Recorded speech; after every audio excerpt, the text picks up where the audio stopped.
Hello Steelers, and welcome to another Bench Report hobby update. This one is going to be quite a busy one because I've had a really busy week. First of all though, I'm going to get to all that as we go on. First of all though, massive thank you for everybody who subscribes. I managed to hit 10,000 subscribers this week. It was actually happened on Saturday morning. I woke up really early, checked my phone, and there was 10k. Amazing. I did a draw for it for to win a copy of Bag the Hun and some other bits and pieces. That has already been done. I did that yesterday on Saturday. Go and check out the winner if you haven't already seen that video. I'm not going to spoil it for you. To be fair, they already know who they are, so if you haven't heard about it, then you haven't won, I'm afraid. However, there will be another giveaway at some point in the future, I'm fairly sure, so you're going to be in with a chance. But again, thank you to everybody who entered that competition, and also, again, just thank you for everybody for pushing this little channel over 10k. It's a great milestone, and little did I think 4 years ago, just over 4 years ago when I started, that I'd be here at this point. I guess I'm doing something right, I don't know what it is, and I know before anybody tells me in the comments it's mostly down to Tiny, absolutely 100%. Unfortunately she's not here with me today, she's gone out for a runabout, so you're going to miss out on Tiny, but it's mainly down to her, so I'm going to say thank you Tiny, and she's definitely had some dreamies as a compensation for me using her as clickbait if nothing else. So yeah, really chuffed with that. I won't dwell on this anymore, I've said enough about it at this point. This week, although I've been incredibly busy, I'm going to tell you why, because I was down at Outlard Island, I did actually manage to get a couple of things painted. Richard Hogg very kindly sent me through some 3D printed stuff. Two of these were these Romanian R2 tanks. I think these, if I remember, they're similar design to the Czech 38T tank, or the 38T as it became known by the Germans. Slightly different because it's built under a Romanian license. I could be wrong on that, but I've already got some old ones from Battlefront, but they're a bit ropey at this point. I've had them for years, 20 years getting on for. So thank you very much for that, Richard. Got those painted up. They were dead easy because it's just pretty much green, and that's it, pretty much for those. He also sent a single Kubbelwagen as well, so I painted that as well. This is another nice little 3D printer model. These are Bergman's models, I believe. They're over on, I think, on Shapeways or My Mini or somewhere. There's plenty of them all over the place on the internet, and they are free files, and they're really good as well. So that's really what I've painted. I'm halfway through painting another 3D printed house. This one is one that Paul Sabotage sent over. I kind of stalled with this just because, again, I've been so busy. Speaking of Richard Hogg, he also sent over a box of other stuff as well for me, including some Japanese 97 Chiha tanks as well, so 4 of those, so thanks for that, Richard. They're on the desk, they'll be painted at some point, and also these Rolls-Royce armoured cars as well, which I'm currently in the throes of painting, so they'll be done this week at some point, and I might work on those Japanese tanks as well. Just bits and pieces really. So thank you very much for that, Richard. Speaking of 3D printing as well, Paul over at Sabotage, he did me some 3D printed barricades. I've got these here, you probably can't see them very well, they're just undercoat of those at the moment. These were done by Keith Jordan over in the Through the Mud and the Blood Facebook page. He's put the STLs up there, and these are kind of based on, there's a really good 1918 photograph of British soldiers holding barricades. It looks like it could be 1940 basically.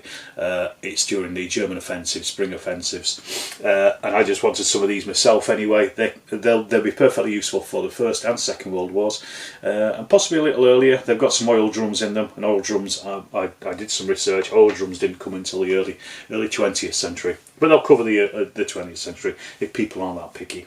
Paul also sent me some more walls as well with iron railings on, just for the last few buildings I've got that I want to mess about with, and also some farmyard scatter as well. All 3D printed, just a bag of it, and again this is all going to be very useful just to throw about on some buildings and in courtyards and things, just to make places look like they're lived in. Also on top of this as well, this week I got a big order in. I did actually get that. I paid for these last week. These are from Fat Frank over on eBay. Dex put me onto Fat Frank. He's up in Scotland somewhere, I believe. And these are hedgers. These are mounted on cork tiles, all lovely flocked, and these are really nice and rigid. And these are 15mm scale. Dex uses these a lot, and I thought, I've got a load of hedgers, but I want some better hedgers and bigger ones as well. So I just thought, well, rather than me going through the rigmarole of making these, let me throw some money at somebody who was going to do it as well, who could do it as well. So Fat Frank, thank you very much. I know it's named after your hamster. I can't remember the name of the guy who runs it, Adrian perhaps. But go and check him out, dead cheap. I think this big box full of them came in about 40 quid, and they were all sent through really quickly as well. So that's well worth checking out. I'll put a link to his shop in eBay in the description down below, of course, so you can go and check those out. Really good service, well worth checking out there. Also in the post from Docs Direct, my favourite, I got these Through the Mud and the Blood platoon rosters. I just got these ones quickly printed up because I wanted these for Saturday for the Steel Warriors game yesterday. Talk about that in a second. But I just got these about £5, and these are thick card, and they're also satin finish as well. So these were 1916 Force platoons. I can't remember if I put them up in my platoon roster drive folder. I will do if I'll put them up later on. I'll put a link again to that in the description if I can remember all these links. And then yesterday I met up, as I mentioned, and the other thing I got was this teddy bear fur, a big bag of teddy bear fur. In the past I've had mixed results with using this as cornfields. I kind of want to go back to it and have a look at it again. I need to get some clippers so I can actually shape it up a bit and cut it down, and that's kind of my next plan. But I just thought I'd get a load of this because I realised when I was playing Through the Mud and the Blood, the fields I've got are all quite small. I want to cover larger areas of the table just in kind of cornfields as much as anything else, and I can use the hedges to go around the outside, so I don't need to do a huge amount of work on those. So that was the plan there. And then also Dex gave me a box full of stuff yesterday at Steel Warriors. So this is Soviet Rifleman, also Soviet Heavy Weapons, Plastic Soldier Company, I think. There's a couple, I think, Crusaders in there. Not 100% sure. I think it said they were Crusaders. You have to let me know in the comments, Dex, if you're watching this. Early war British stuff, but they'll be pretty good actually for 1940 things, which I'm kind of looking at scans. I think they're Crusaders. I'll find out. I mean, you know, it's not like Yag Panther as well. This is a leftover from. He was making some Panther terms, the Dublin Panthers. So he gave me the leftover Yag Panther bits. So I'll make at least one Yag Panther out of that. Some more metal Soviets and a few more plastic Soviets as well. So I've probably got more Soviets now than there were at Stalingrad. But I want to use those and put them together into to make my battalions for O group into square battalions. All it means is adding an extra few bases, sections onto the existing ones. So they're going to be kind of separate, but because the early war is a square base battalion for the Soviets, I just wanted to bulk them up a little bit. So that's going to be absolutely perfect for that. So once again, thank you, Dex, if you are watching. Really appreciate that. And then whilst I also was at Steel Warriors, I sold off a load of my books, my Ospreys, but I also picked up this Dogfight Over Flanders. I used to have this years and years and years and years ago. I think it's published in 1991, so I must have had it then. I used to use the old Paragon air fighting rules, and this is of its age. It was £1.50. I thought, I cannot pass that up. I'll probably never ever get to play it because it's so bloody complicated, but I just wanted to have a look at it from a historical point of view.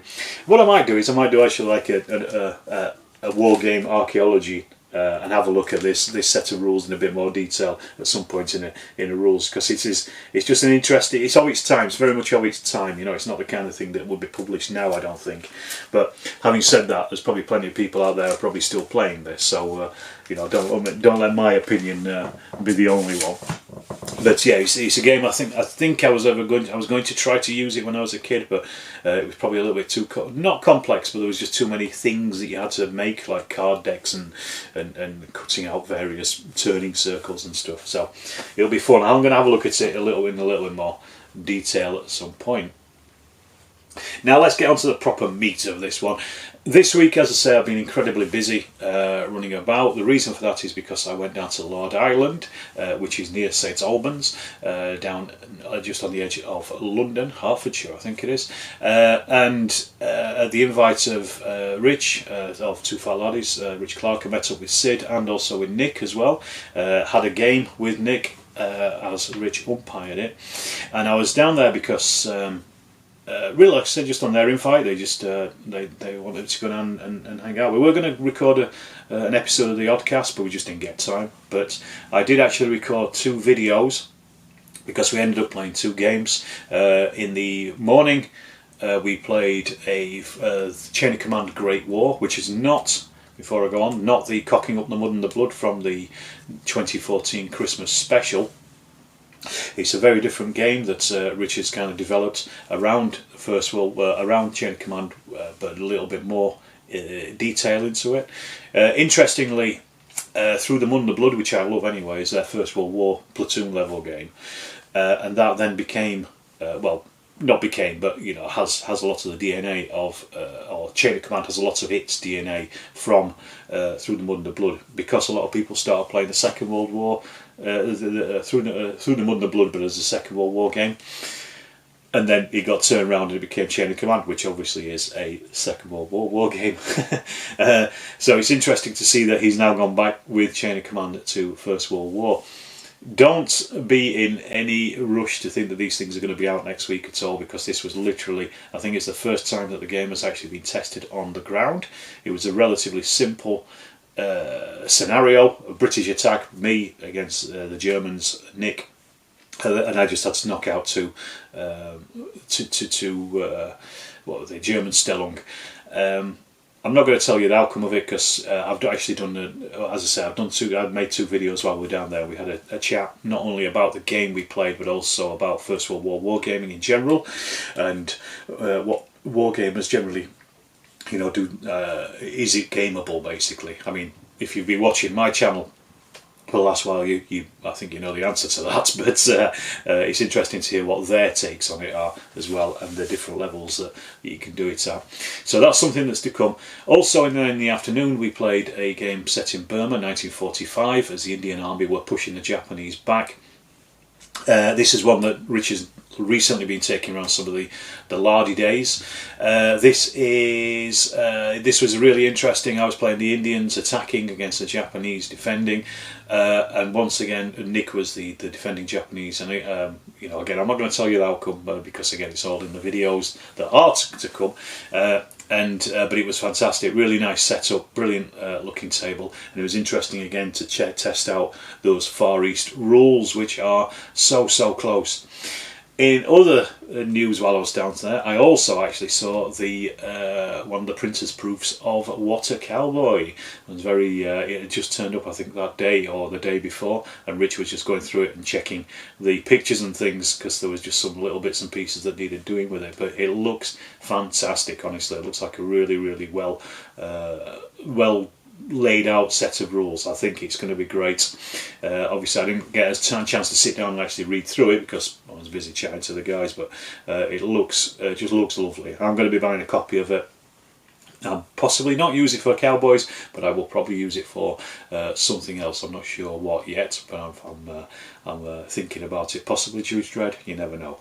But that said, yeah, so really good trip. And once again, I mean, I've already said it 1,000 times. I mean, that's a massive thank you to Rich and the other 2 Lardies, Nick and Sid as well, just for their time and their hospitality and generosity as well of having me down there, and I thoroughly enjoyed the two and a half days that I stuck down there. It was brilliant, really good.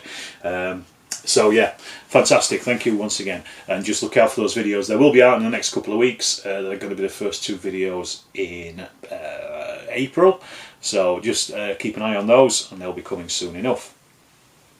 Then secondly, this week, it was yesterday, it was the inaugural Steel Warriors show. This was at Magna in Rotherham, which the place actually holds quite a significant history in my life, because it is the site of the Roman fort at Templeborough in Rotherham, and back in 2006 is where I first did some excavation on the remains of the fort, where they were doing some development just away from Magna, and it's where I met my wife. So it has a nice place in my history. But the Sheffield Wargaming Society basically put on this new show. It was tournament based largely, so there was a lot of bolt action, Barons War, X-Wing, I can't remember what other and DBA tournaments going on. So it was mostly made up of tournaments. I'd say it was probably a good, I don't know, maybe 70% tournament. But a few of us also put on some games. The guys at the club I go to, the Sheffield and Rotherham War Games Club, they put on a game of Stargrave. I put on as Storm Steel a First World War game. I'll come back to that in a second. There was another Second World War game. I'm not sure what it was, to be honest, but it was I didn't get a chance to go around because I was running a game all day, a demo game, and other bits and pieces. There was a load of reenactors as well. I do apologise, I only took photos of my game because I just didn't get a chance to get around, and I didn't do a video of it either. Now, first things first, his criticisms is it was a little not very well attended, but I'm assuming that's because A, it's the first one. Also, next week is ChillCon as well, which is a relatively established show here in Sheffield now. It's been running for a few years, and also I've got to say it, their advertising wasn't great. They really need to push the advertising for it, even if just paying for advertising on Facebook is something that they need to think about. Everybody was saying it, this needs to be advertised. It's a brilliant venue, it's really good, there's plenty of space there for plenty of games to be put on. It's a huge hall, very well lit, very airy, there's food, there's drink, there's everything you could need, all the facilities. However, I think they just need to up their advertising. But minor criticisms aside, from my point of view, I was just putting on a game, and it was the first time I've actually put on a game at a public show. I've done it at Lardy Days, but that's slightly different because everyone's there to play the game, whereas this, you've got people coming around talking, and it's a bit more interactive, and I always knew it was going to be anyway. But this was a Through the Mud and the Blood game. It was the Canadian attack on the Coastal Light Sugar Factory. I've been making some of these bits and pieces for this for the last while, as I'm sure you're aware. Played between James and Dex, and it was Dex's first game of Through the Mud and Blood. It was James's second game of Through the Mud and Blood, so I umpired it. It was a really good attack by James. One of his platoons got held up, however, and got pretty badly mauled, but the other one managed to get around the flank of the German lines and clear out the trenches. I am actually going to be taking this game to some other Lardy events over the coming year. The next one is Lard Outwood, which is at Mansfield. I think it's on the 29th of April, and there still are spaces available. I will again I'll put links and things in the description down below about this. Because they're still looking for participants. There's still quite a few spaces, not loads of spaces, but there are spaces available. I'll be there putting on Through the Mud and the Blood game, so if you want to come and play that, it'll be 2 games, one in the morning, one in the afternoon, and it should be good fun, I think, as well. And I think Rich Clark is also coming along as well to put on his Burma game, the one that I played just the other week. So get your names down for it. It's Lardy Games Days are always great. They're always really good fun. It's a great way to learn some rules by people who know how to play them, or not in my case. But in general, it's just a good way to come down and meet some other fans of Lard and get some great games in. Alright, I shall wrap up there, just to say once again, please subscribe to the channel, keep subscribing if you can, send it out to your friends, let's get this up to 20,000 if we can, that'd be great, but let's not take 4 years to do it this time. But anyway, either way, once again, thank you everybody who did subscribe, still well chuffed about it, I'm still smiling, and I will see you in the next bench report hobby update.